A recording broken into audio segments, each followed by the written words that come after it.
நீதிமானுடைய பலன். நீதிமானுடைய பலன் ஜீவ விருட்சம். ஆத்துமாக்களை ஆதாயப்படுத்திக் கொள்ளுகிறவன் ஞானமுள்ளவன். நீதிமான்கள் ஜீவ விருட்சத்தை போன்றவர்கள்.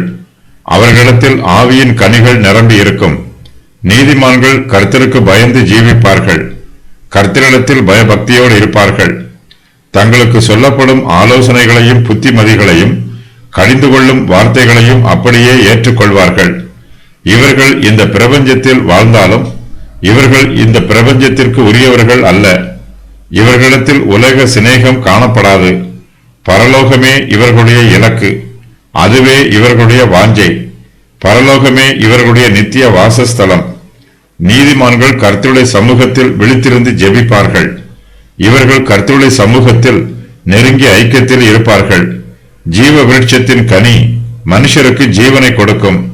நீதிமான்களுடைய கனிகள் அநேகருடைய ஆவிக்குரிய ஜீவியத்திற்கு போஜனமாகவும் பிரயோஜனமாகவும் இருக்கும். இவர்கள் சபைகளில் பிரயோஜனம் உள்ளவர்களாய் இருப்பார்கள். சபைக்கு அலங்காரமாய் இருப்பார்கள். நீதிமான்களிடத்தில் தேவனுடைய ஞானம் நிரம்பி இருக்கும். இவர்கள் மற்ற விசுவாசிகளுக்கு ஆவிக்குரிய ஆலோசனைகளையும் புத்திமதிகளையும் சொல்வார்கள். இவர்களுடைய வார்த்தைகளில் தேவனுடைய ஞானம் நிரம்பி இருக்கும். இவர்கள் ஆத்துமாக்களை ஆதாயப்படுத்திக் கொள்வார்கள். மனுஷர் மத்தியில் தேவனுடைய ராஜ்யத்தை ஸ்தாபிப்பதற்காக ஊழியம் செய்வார்கள்.